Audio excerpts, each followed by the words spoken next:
consumer at pangkalakalan. Pinaiimbestigahan na po sa Senado ang madalas na red at yellow alert ng NGCP. Layon po ng investigasyon na matukoy ang tunay na kalagayan ng supply ng kuryente sa bansa. Ganon din po ang pagtiyak ng grid reliability at pagpapanagot sa mga nagkulang sa kanilang tungkulin. Maaalalang ilang magkakasunod na linggong isinailalim sa yellow alert ang Visayas grid.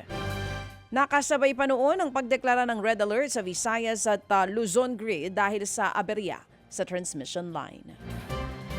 Sobra-sobra po ang supply ng itlog sa bansa. Ayon sa Philippine Egg Board Association, paliwanag nga po ng grupo nagkakaroon ng oversupply dahil marami sa mga magbababoy at poultry farmer ang lumipat na sa produksyon ng itlog. Marami raw kasi sa kanilang gustong makabawi matapos pong malugi dahil sa pag-aangkat ng karne. Umaasa naman po ang mga producer ng itlog na tumaas ang demand at ang presyo ng itlog ngayong may pasok na ulit sa mga eskwelahan.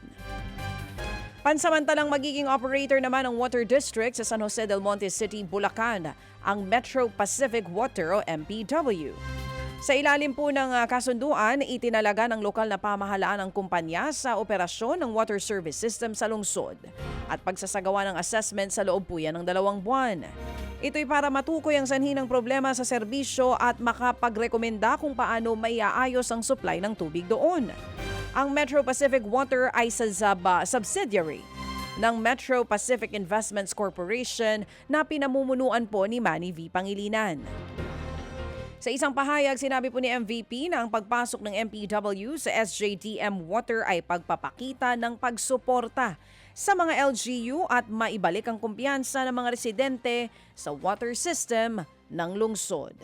Mga kapatid, patuloy po kayong tumutok sa 105.9 True FM para sa totoong balita, impormasyon, music and entertainment. Mag-subscribe sa aming YouTube channel at podcast at sundan nyo kami sa Facebook, Instagram, X at TikTok sa True Network PH. Bisitahin din po ang aming official website, truefm.ph.